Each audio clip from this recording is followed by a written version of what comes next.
নানা নাটকীয়তা ও সমীকরণের ম্যাচে শেষ পর্যন্ত বাংলাদেশকে হারালো আফগানিস্তান। আর এই জয়ে প্রথমবারের মতো টি-20 বিশ্বকাপের সেমিফাইনালে উঠল আফগানিস্তান।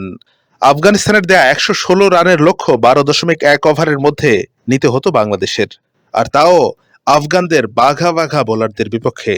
শুরুতে আশা দেখিয়েছিল বাংলাদেশ, তবে রশিদ খানের ঘূর্ণিতে শেষ পর্যন্ত হারই সঙ্গী হলো বাংলাদেশের।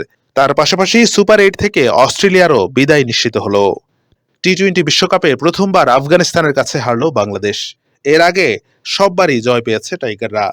কিংস্টনে আফগানিস্তানের দেয়া ১১৬ রানের লক্ষ্যে ব্যাট করতে নেমে ১০৫ রানেই গুটিয়ে যায় বাংলাদেশের ইনিংস। তাতে বৃষ্টি আইনে ৮ রানের জয় পায় আফগানরা। দলের গুরুত্বপূর্ণ ম্যাচে রান পাননি সাবেক অধিনায়ক মাহমুদুল্লাহ রিয়াদও।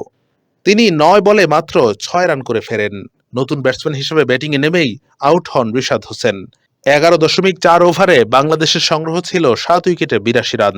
তখন ফের বৃষ্টি শুরু হয়। ৭ মিনিট পর খেলা যখন ফের শুরু হয়, তখন ম্যাচের দৈর্ঘ্য ১ ওভার কমে যায়। বাংলাদেশের নতুন লক্ষ্য দাঁড়ায় ১৯ ওভারে ১১৪ রান। তার মানে ৬ বলে রান কমল মাত্র ২ রান। ১১৪ বলে ১১৪ রানের লক্ষ্যে ব্যাটিং করে যাচ্ছিলেন লিটন কুমার দাস। তাকে সঙ্গ দিতে নেমে ১৪.২ ওভারে দলীয় ৯২ রানে ফেরেন পেস বোলার তানজিম হাসান সাকিব। ব্যাটসম্যানদের আসা যাওয়ার মিছিলে ওপেনিংয়ে ব্যাটিংয়ে নেমে উইকেটের এক প্রান্ত আগলে রাখেন লিটন কুমার দাস।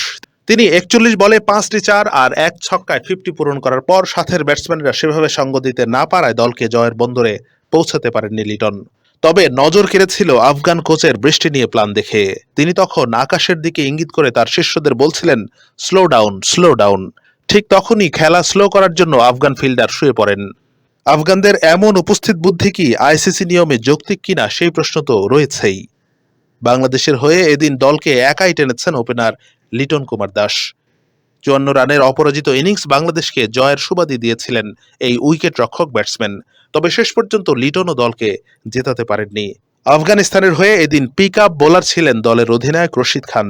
৪ ওভারে ২৩ রানে ৪ উইকেট পেয়েছেন তিনি। তবে ৩.৫ ওভারে ২৬ রানে ৪ উইকেট নিয়ে আফগানিস্তানের জয়ের নায়ক এদিন নাবিনুল হক। ম্যাচের শেষ ২ বলে তাসকিন ও মুস্তাফিজকে আউট করেন তিনি। তাই ম্যাচ সেরা হয়েছেন নাবিনুল হক। এর আগে টস জিতে প্রথমে ব্যাট করতে নেমে বাংলাদেশের দুর্দান্ত বোলিংয়ে মাত্র ১১৫ রানের পুঁজি পায় আফগানিস্তান। আফগানদের হয়ে সর্বোচ্চ ৪৩ রানের ইনিংস খেলেন গুরবাজ। তবে এই অল্প রানের পুঁজি পেয়েও দারুণ লড়াই করেছে তারা। শেষ পর্যন্ত লড়াই করে জয় নিয়েই মাঠ ছেড়েছে আফগানরা। বাংলাদেশের হয়ে রিশাদ হোসেন ২৬ রানে ৩ উইকেট পেয়েছেন। একটি করে উইকেট পেয়েছেন তাসকিন এবং মুস্তাফিজ।